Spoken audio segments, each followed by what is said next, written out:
Ice Cube, Tupac, Biggie, Method Man. Like, what the fuck you talking about, bro?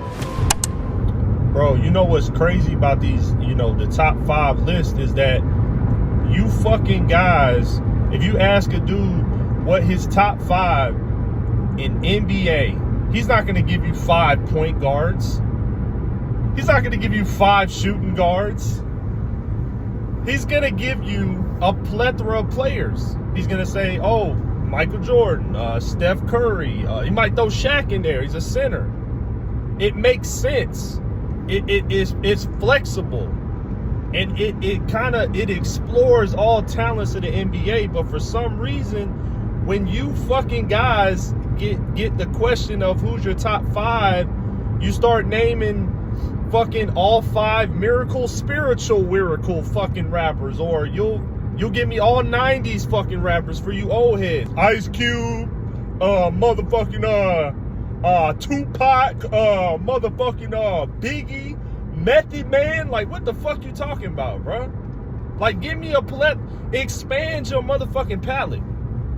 So the question is, should Future be in anyone's top 5? Yeah, duh. But you motherfuckers won't expand your palette and open your mind to understand that when I put Future in my top 5, I'm not putting Future in my top 5 to say that lyrically he's elite.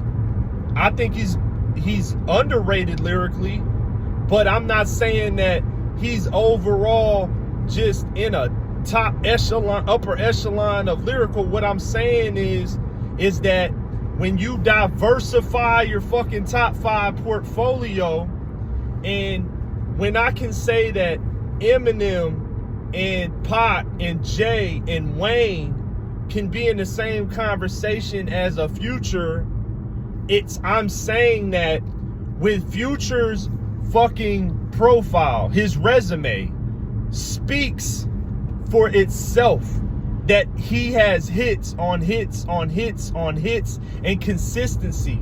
And you guys are not taking into the account that when you speak of a top 5, you must have some sort of category. So for me, of course, I look at ability. Ability's number 1, right? Ability's number 1, but number 2's gotta be record sales. It's got to be notoriety within the industry. Number 3's got to be, are you a hit maker? Can you make a hit? Because if you give me a rapper, Lil Doom Doom from Oklahoma, I don't know who the fuck that is, but he might be fire. Like, he can spit. You know what I'm saying?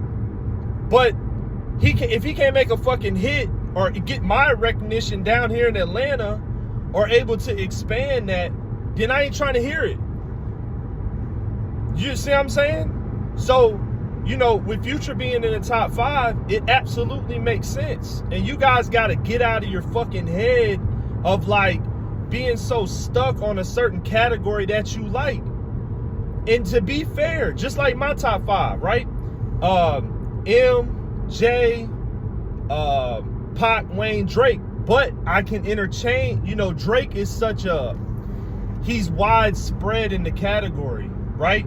But I can interchange and throw Future in there. And sometimes I do, depending on the conversation. I'm like, sometimes it just slip up. I'm like M, Wayne, J, Drake, Future.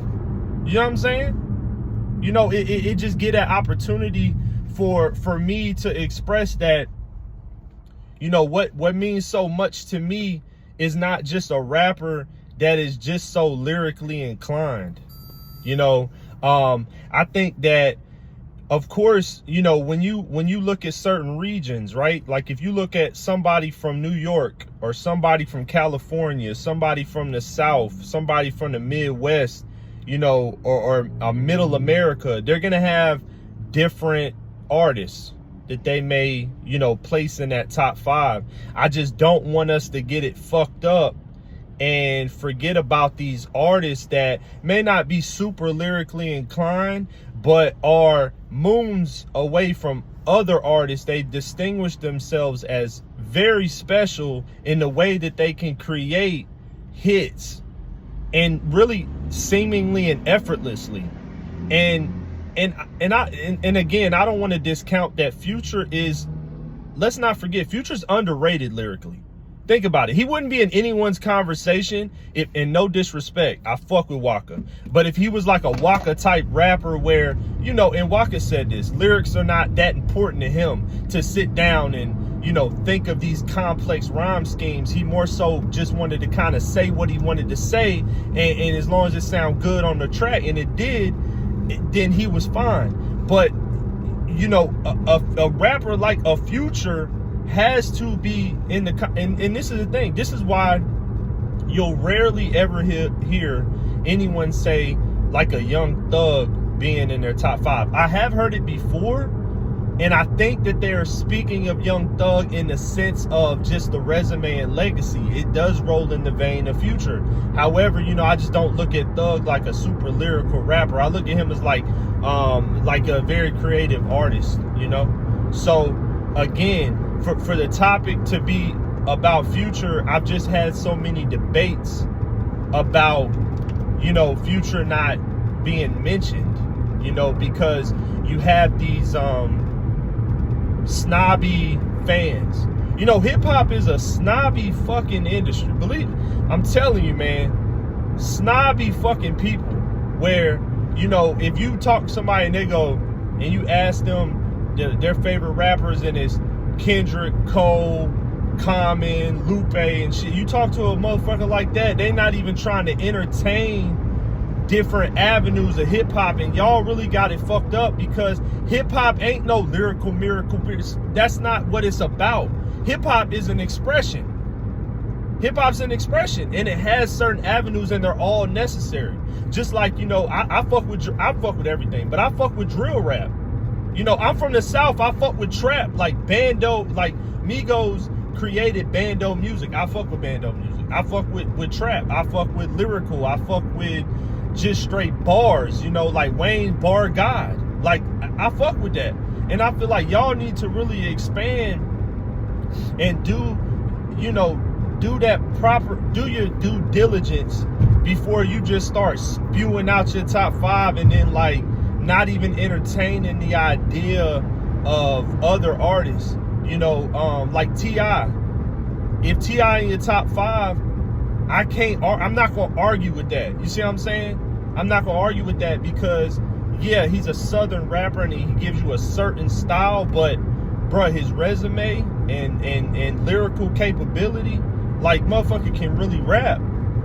You see what I'm saying? He can really rap.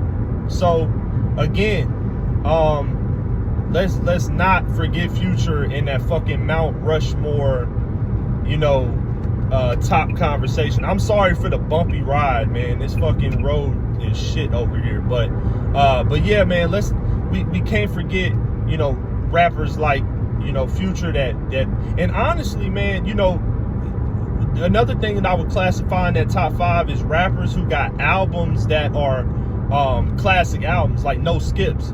Future got like fucking 3, 4, 5 of those. You know, some artists don't ever get past that sophomore hump. That's how you know a rapper is legit. They come out with their debut album, you like, oh shit. Then they come with that sophomore album, you like, okay. Then they come with that third, you like, oh, you solid. You in the game, welcome. That's how it go.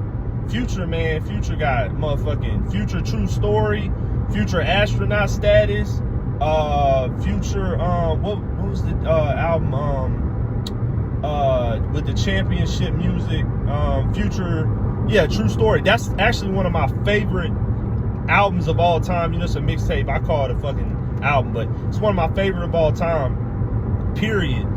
And yeah, man, Future got some fucking bangers, bro, and he can do what a lot of these lyrical rappers can't do, respectfully, and vice versa, but don't get it twisted, and you know, and don't get it fucked up.